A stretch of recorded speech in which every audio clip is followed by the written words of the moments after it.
Hello, loves, and welcome to another reading wrap-up or just general monthly wrap-up. I do have a menu so you can jump around to the things that you are the most interested in. We will be going over general channel stuff and things, our game points, and then we're going to wrap everything up with my thoughts on all of the books that I read in March. I'm still getting used to this new format, so bear with me and let's just dive right in. Starting with channel things. So I ended up posting 6 videos on the main channel in March, and I did 3 bestie exclusive videos. Actually, it turns out that I did 5 bestie exclusive videos in the month of March. I don't know why I thought I only did 3. We were popping on the exclusive videos for the besties over on Patreon. I did 1 bestie live show, which is an improvement. I am doing more this month, so stay tuned or come hang out if you are interested. And then I also ended up posting 9 Instagram posts, which actually happened all on like the last week because I completely forgot about it. I'm still terrible at Instagram, but I did also start using Threads, which is Instagram's Twitter, I guess, and that has been interesting. Don't know how I'm doing with that. Still on hold with things like TikTok and vertical short form videos, but I'm interested in doing that at some point. We're just not there yet, but I feel like overall things have been going pretty well. So yay to channel stuff and things. I did end up doing a little bit of math and trying to figure out exactly how many of you there are, because this is the first month in a really long time that I have started gaining subscribers on this channel. For those of you who don't know, really quick backstory, my channel originally was an art channel and most of the subscribers I have is from that content, but I'm doing very different content now, and so I get very little engagement for the content that I do, even though I have a really high subscriber count. It's been really hard to deal with because for the past couple of years, even before I made the transition, I've been losing subscribers consistently, and I've wanted to be able to celebrate all of you who have been commenting and engaging and just being here for the videos that I've done, but I just didn't know how to do it. Now that numbers are actually going up, this seems like the perfect opportunity to say a huge thank you, and it gave me an excuse to try and do some math and figure out roughly how many of you there actually are. The math kind of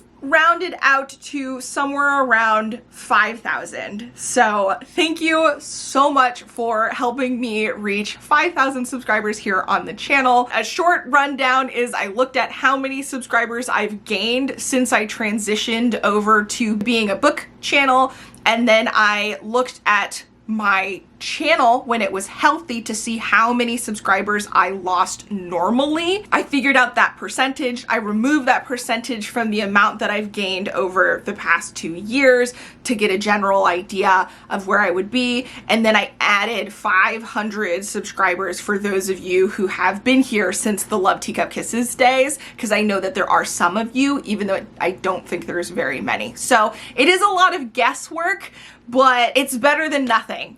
In all honesty, because I just want to be able to thank you guys and have a better idea of how many of you there are actually out there. So thank you for helping me reach 5,000 subscribers here on YouTube, even though the number is saying that we're at 75,000.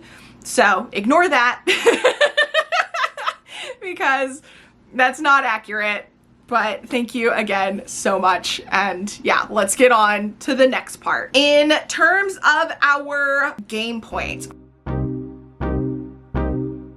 we have 1 point rolled over from last month. We start off with 2 board points from playing the game, and then getting into our prompt points and our bonus card points. 2 points for Unravel the Dusk, 2 points for The Confessions of Franny Langston, 2 points for You're Invited, 2 points for A Dream So Dark, 2 points for Confessions, 1 point for The Moment We Met, 1 point for A Study in Drowning, 3 points for John Crow's Devil, 1 point for Sky Falling, 1 point for Veil of Doubt, 1 point for Fix Her Up, 1 point for The Poisons We Drink, 1 point for Fangs, 1 point for Love Unscripted, 3 points for Sword Heart as a TBR jar pick, 3 points for Book Lovers as a TBR jar pick. That's an additional 27 points. As for our motivation points, 5 points for reading 5 books that are a continuation of a series, 1 point for reading 1 book that's a reread, 4 points for the 4 books that I annotated, 6 points for 3 books that I read that are ARCs or PR sends, and the 3 new release books. That one is 16 points. I did pass 75 books total for the year, so I get 5 milestone points for that. And our next milestone will give us 15 points because we'll get 10 for hitting 100 and 5 for the next 25. Okay, I ended up reading 25 books total for the month. And then lastly, and we're just gonna go with the solid 9 points for the 9,147 pages that we read, which means that we have a total of 85 points for this month. And since every 5 points is 1 book token, we will get a solid 17 book tokens with no rollover points for next month, if that makes sense. Now, I do have to admit, when it comes to the points, I am struggling a little bit because I get a lot of subscription box books and also a decent amount of pre-orders, and that's kind of messing things up because the points that I get every month is not enough to cover all of that and have the extra books that I want to get, but it's too much to just be used for books on top of that. So yeah, struggle bus. I also, in February and January, mostly for February, ended up doing several very large book hauls that were planned. So all of this was supposed to happen after that. But later this month, I have plans to do another book haul shopping video, which also throws things off. So I really love the idea of the points, but I'm trying to figure out the best way to go about them and utilize them for me and my book consumption, book using, and book collecting. So unfortunately, that's where we're at for that. On to the books that I read. As usual, I will group them into the video so you have an idea if you want to watch the vlog, and I will start with ones that aren't in a vlog. So that's actually a pretty small group. So I ended up randomly reading The Moment We Met by Camille Baker.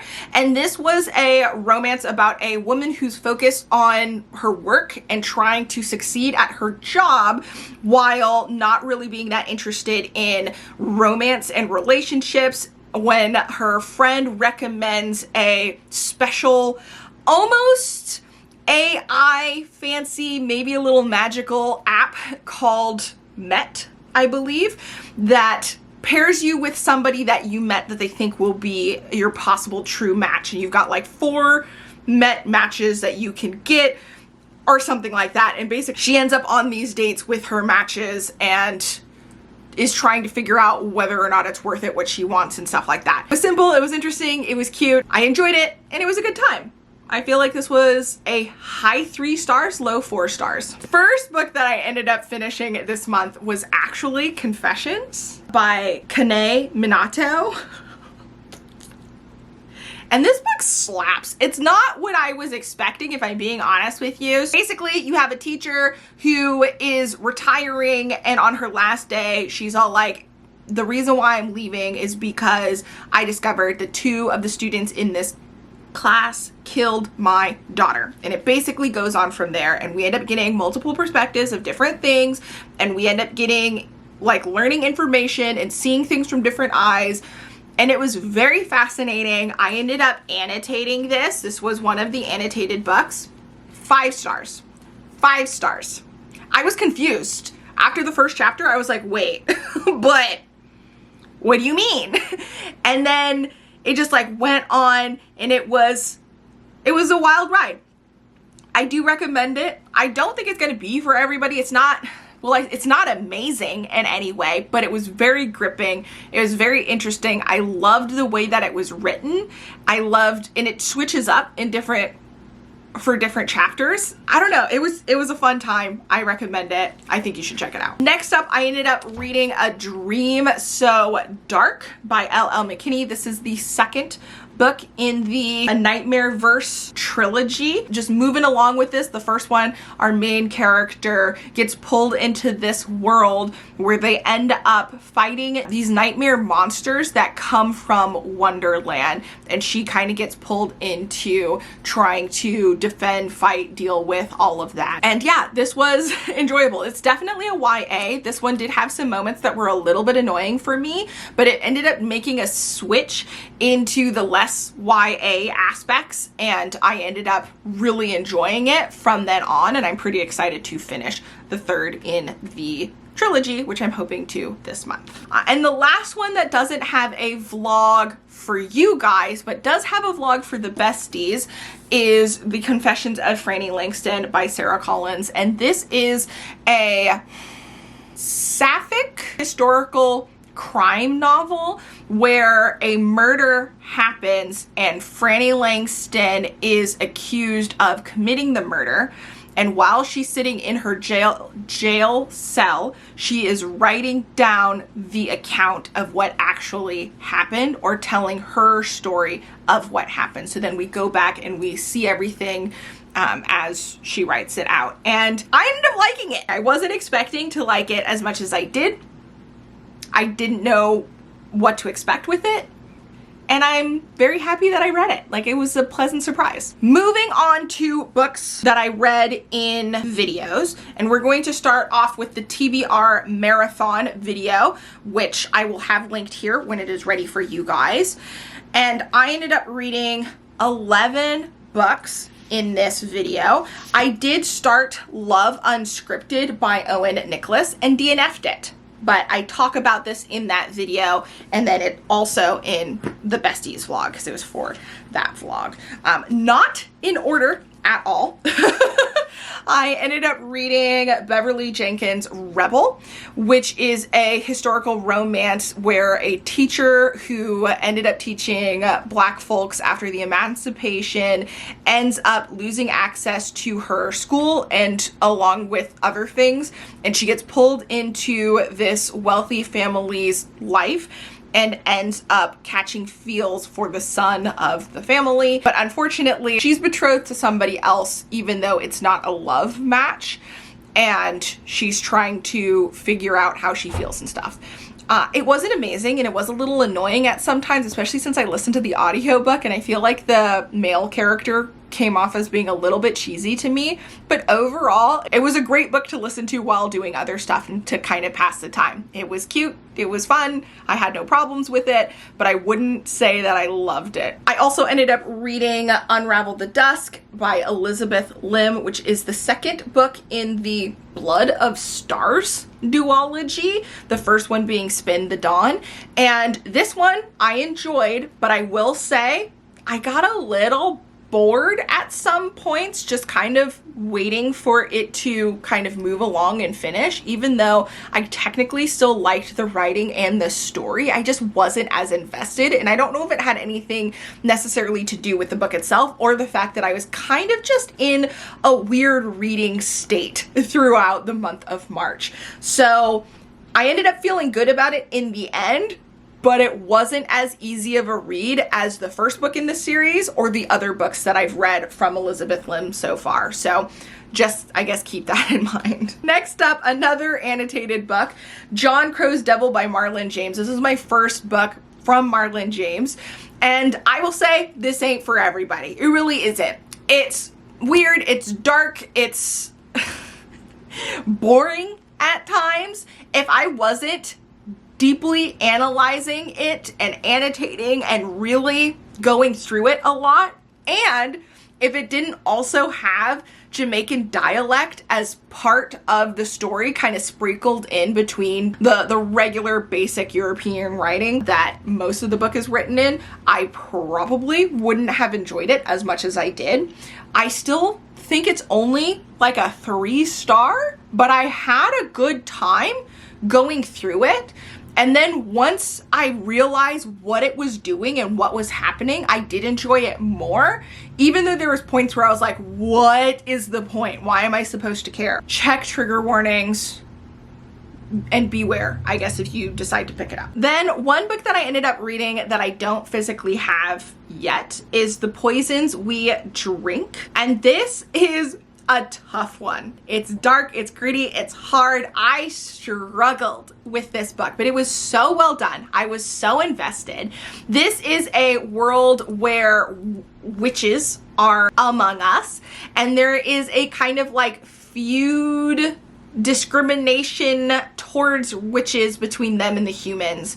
And we have our main character who is kind of pulled in to all of this stuff, and there's a mystery and somebody, like, things are happening, and I don't entirely know how to describe it, but I loved it. And I almost didn't want to read it because I was sad girling myself, and I was like, I don't know if I'm in the mental state to read this book right now, but I was so invested that I like couldn't help myself. So like I just pushed through because I really wanted to know what happened and ended up really enjoying it. So highly recommend, but it was hard. Okay, so next book, I ended up reading Nimona by something Stevenson. I forgot what their new name is, as apparently the name that's on this book is no longer accurate. So I apologize. I know the last time I went by their dead name, I wasn't aware, but this is a fantasy graphic novel about a young villain's apprentice as she is working with the villain to be epic, amazing, and have him, you know, do all kinds of cool stuff. It is super adorable, yet it also gets pretty dark. I realized when reading this that I have in fact read the whole thing before. So this is actually a reread for me, which I wasn't aware. I thought I had just read the beginning. And then when I got to the end, I was like, oh no, I remember.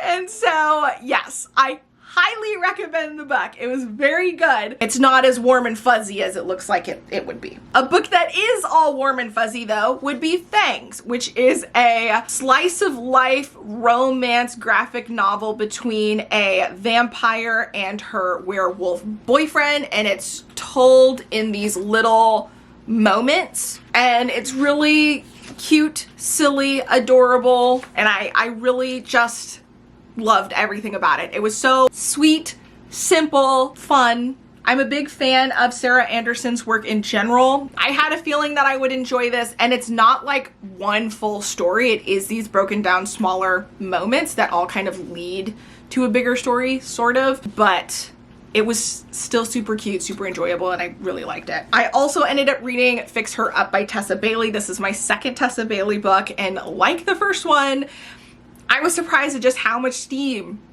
was in it. Like, I don't know why, but every time it catches me off guard. There's a lot of steam. And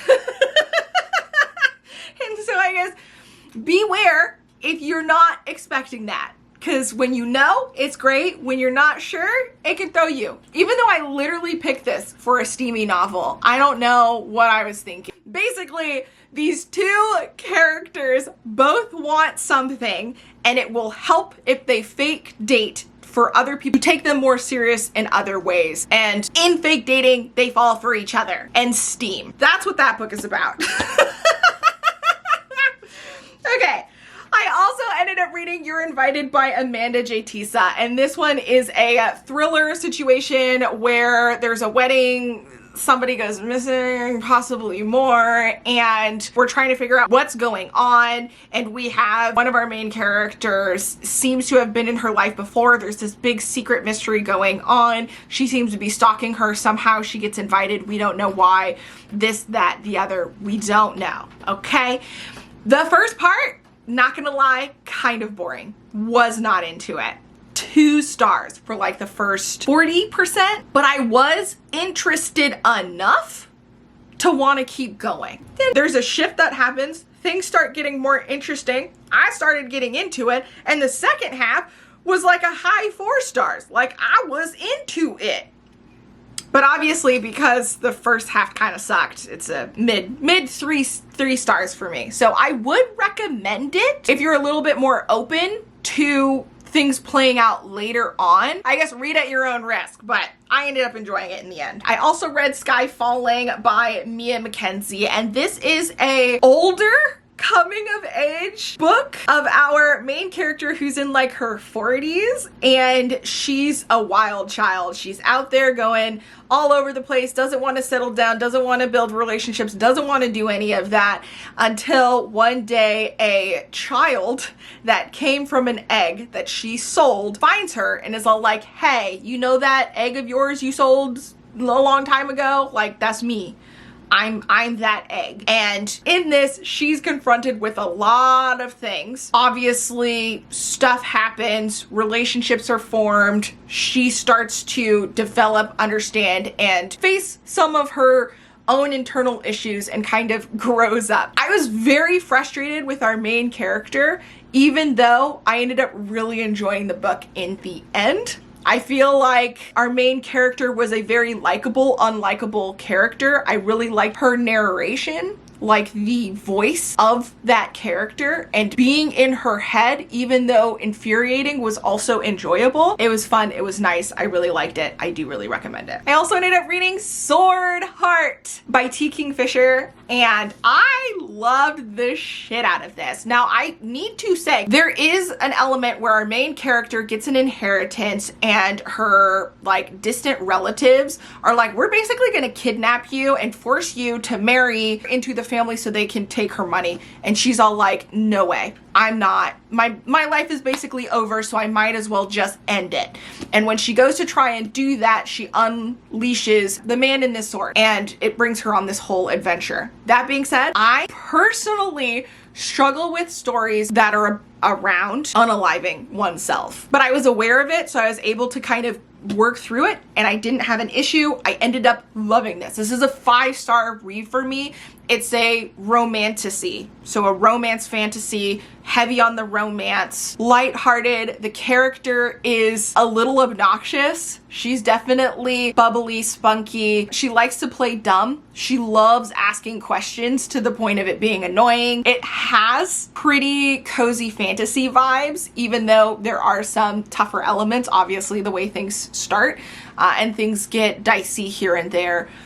But I loved it. I loved it so much. I'm a fan. The last book I ended up reading for this vlog was Book Lovers by Emily Henry. So we have our main character who is a cutthroat literary agent. Her sister pulls her on a getaway trip to like out there nowhere, and surprisingly finds this guy there. And so she ends up sending him an email, and they have this back and forth exchange that's very cute. And then they end up meeting, kicking it off. Things happen. There's like family elements between it.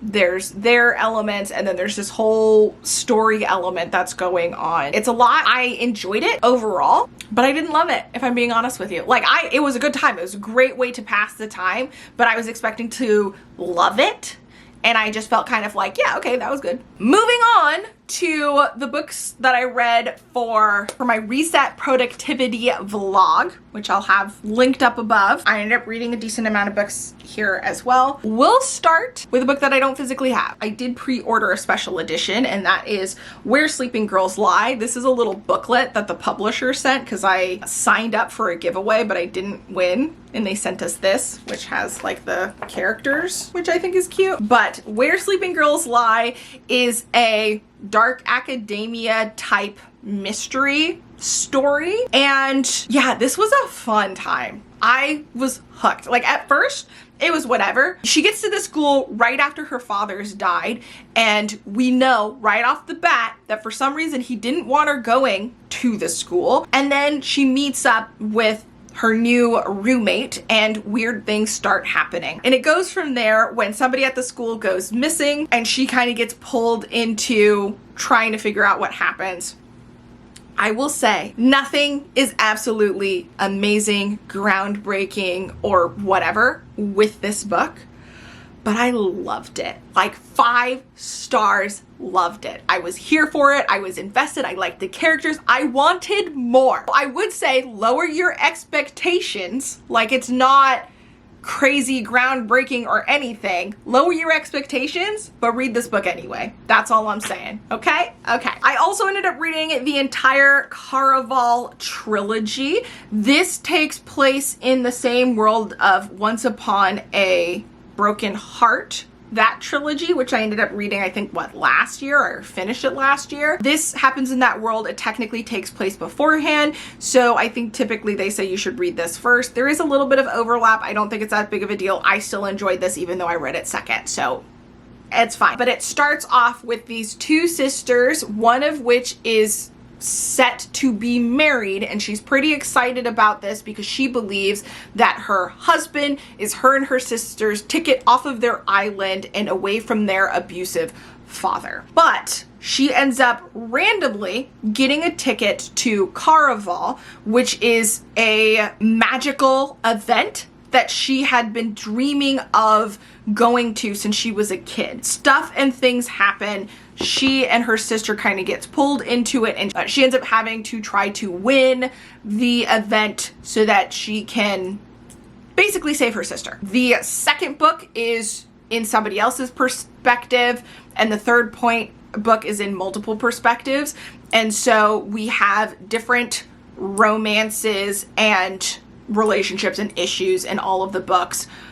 I really enjoyed it. I had a fun time. I wouldn't say I liked it as much as I liked Once Upon a Broken Heart. That one I just really loved. That was like a 5-star. This one's like a 4-star series. So still really loved it. I would recommend it. I seem to really like Stephanie Garber's writing, so totally plan on reading more from her in the future. One book that I ended up reading that I wasn't expecting, I still haven't taken the wrapping off since I listened to the audiobook for that. This is Salt Kiss by Sarah Simone, and this was a gay, steamy romance, and I wasn't expecting it. I got this as a book box from the Bookish Box, which normally does like fantasy stuff. And so when I started this and our main character was all like, oh, I've come back from the war and I'm going to be a bodyguard to this guy. And he's all like, sign these papers because I do all this BSM stuff that you're going to have to watch over. And he's like, I'm a virgin. But he's like, you know what? I'm good. I can handle it. It's okay. So he signs the NDA,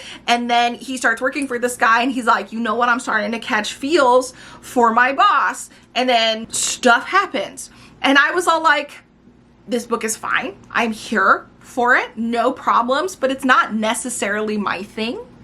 And then, because both of our main characters are bi, we get other people in the mix. And all of a sudden, I started getting pretty hooked. And I stopped thinking of this as a cute little LGBTQ warm and fuzzy story, because it's not that. And I just accepted it for what it was. And at the end, I was like, you know what? I think I'm going to try and read the next one because I'm very interested to see what happens. But I don't know. It was an emotional roller coaster for sure, because I was all like, meh, to like, okay. To being like, oh, all right. To being like, what? That's what I went through. I ended up reading Compass and Blade by Rachel Greenlaw. This is a YA fantasy where this young girl is in this poor, small seaside village that basically plunders shipwrecks or whatever, which is illegal. But when a shipwreck comes up, they try and get all of the goods and sell and whatever. And their last one, something goes wrong, and people that she cares ends up getting taken. And so she goes on this big adventure to try and figure out what's happening and to save them and whatever. But she gets pulled into things that she's not expecting. It ends up being fantastical, and it was very enjoyable, except that our main character made stupid decisions because YA, and then, I don't know, romance things that felt a little bit too soon, and decisions around that I was like, whatever, like eye roll. And so some of that stuff was pretty annoying, but regardless, I still ended up enjoying it, which I'm surprised. I don't know if I was disconnected to some degree, but whatever. I had a good time. I liked it. I think it's cute for the most part, even though I will say there were some things that I thought were dumb. Just being honest. Then I ended up reading Sweet Talkin' Lover by Tracy Lisday. I ended up trying to read this a while ago, didn't get very far into it, and it's just been kind of sitting on my shelf. And I was struggling with my reading, and I just wanted something that I could put on in the background, listen to the audiobook while I was cleaning. I put this on. It was cheesy, it was fun, it was fine. I enjoyed it. I didn't love it. Our main character works for this company that has like a warehouse or whatever in this small town. And she goes from this big town to this small town to basically try and find dirt so that they can shut down that plant because her company doesn't want to deal with them. And in the process, she ends up meeting the mayor, who sets out a plan to keep her there and try and convince her that the plant is worth saving. And they end up interacting and a relationship ensues. I didn't love it, but it did what I wanted it to do. But like, I don't know, I could sort of care less about a lot of what was happening. It's a solid 3 stars. Harlem Sunset, the sequel to Dead Dead Girls by Nekesa Afia. And this is a 1920s Harlem mystery. And I'm gonna be honest with you, I enjoyed it, but I did not like it nearly as much as I did the first one. I really, really liked the first one. This one, there is a murder that happens and our character ends up getting pulled into trying to solve it again. And I just didn't care so much about anything that was happening. So even though I was fine with the book and I was there, I was enjoying it, I wasn't having any issues, I wasn't as gripped and I didn't care as much about having to find out what was going on. It was just kind of, okay, whatever. It's gonna be fine either way, which kind of sucked because I really liked the first one. That being said, if the series continues, I will at the very least read the third one and see where that goes and hope that it is as enjoyable as the first one because I like the main character, I like the general atmosphere, and I liked kind of being in the world for the most part, even though I didn't really care about any of the characters that much in this story, if that makes sense. Like I like the general idea of the character, but that was more from last book than this book. It's a little bit of a disappointment, but it was still like a high 3 stars. Next up, I ended up reading Veil of Doubt by Sharon Vertz. This was actually gifted to me by the author's PR people, and I wasn't 100% sure if it was gonna be my jam, but when I ended up reading the synopsis, which is basically that this is inspired by a true historical story of a woman who ends up being accused of murdering her husband and her kids after they all end up dying of arguably mysterious circumstances, and it's revolving the court case around that and the kind of like weird things that are happening. It all is told from the perspective of people around her instead of her, and mostly from the perspective of the lawyer who takes on her case, which I thought was a very interesting one. I was super invested. This was another book that I ended up, I realized there are no tabs in here. I ended up annotating the crap out of this. I didn't do my color coding tabs, but I did highlight, underline, all of that. I was guessing things. I was like, it was a good time. That being said, it does go into a direction that I don't love. Like I had very complex feelings about it and I can't really talk about it because it's like later on in the story and I don't want to like spoil anything.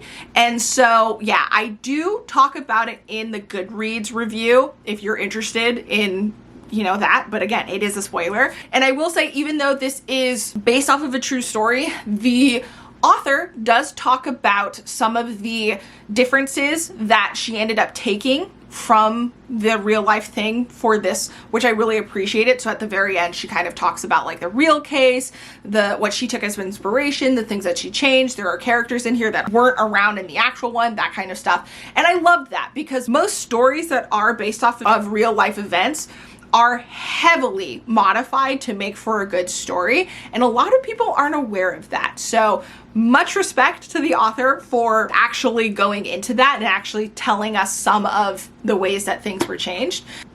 But yeah, I have mixed feelings because I really enjoyed the process of reading this, but I'm not 100% sure how I feel about the end. I feel like a good 4 stars for it and would recommend for people who are interested. I also realized that I love this kind of storytelling. Like, I really like it, and I would like to read more books like this in the future. Specifically ones that have that kind of true crime vibe to it, where you're kind of trying to uncover what actually happened in a scenario. And then also historical, because I do like historical novels. But I don't know. I need to explore that genre a little more. And then the last book that I read this month, and it's actually the last book because most of these were not in order, was A Study in Drowning by Ava Reed. And I'm just gonna say, I have a spoiler vlog for this for my besties. So if you wanna know all of my thoughts, my deep darks, whatever, you can become a book bestie. It is our book club pick for March and April. So you can still read it. You can join us on Fable to talk about it because I talked a bunch about it. And then I will have a very detailed spoiler vlog to go through all of my thoughts. But the long and short of it is that I have a ton of issues with this book, but I loved it. I loved it. Now, right now, my Goodreads review is a 3 stars, but I'm thinking about bumping it up. It feels like a 4 stars for me, but when I was writing my Goodreads review, I had so many more negatives than positives, so it just felt wrong to say that it's a 4 stars when I can talk for days about all of the things that are stupid or silly or don't make sense. But the whole time I was invested. Like, the reading experience was phenomenal. I really was invested. It was so interesting to me. I loved it. Like, I enjoyed the mystery. I enjoyed the conversations about what they were trying to uncover. I enjoyed the spooky elements, but wanted more of them, if I'm being honest with you, because I don't think it was that spooky. I liked the atmosphere. Like, even though it wasn't necessarily a pleasurable atmosphere, it was very immersive. So I did feel like I was in this dank, dark, uncomfortable, grimy scenario that the author described as we're like doing this. I loved the messaging, even though I will admit it was beat across your head to some degree, as like back to back to back you would be reminded of it.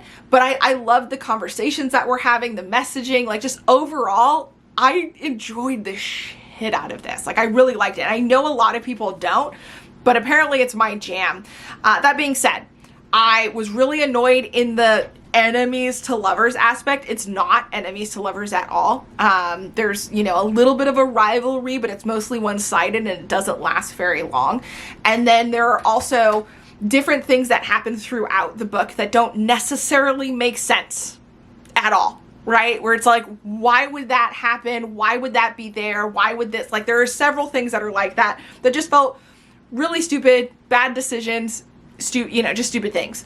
But I still loved it. I still loved it. And I am kind of thinking I'm going to raise my rating up because I've been sitting on this for like at least a week now, like a solid week, and I still feel passionately that I like this book. So it's not going to be for everybody. I know several people don't dig it, but the writing had me, and I'm very interested in reading more of her stuff to see if I actually like that as well, or more, because I feel like if this was written better, if it didn't do all of the stupid things, I would have given this a 5 stars. It had the potential. That is all of the stuff that I ended up reading this month. I'm very tired at this point. I hope you enjoyed my wrap up. I would love to hear if you've read any of these and what your thoughts are down below. Please be careful of spoilers though, because not everybody has read them. But thank you so much for hanging out with me, and I will catch you in the next video. Until then,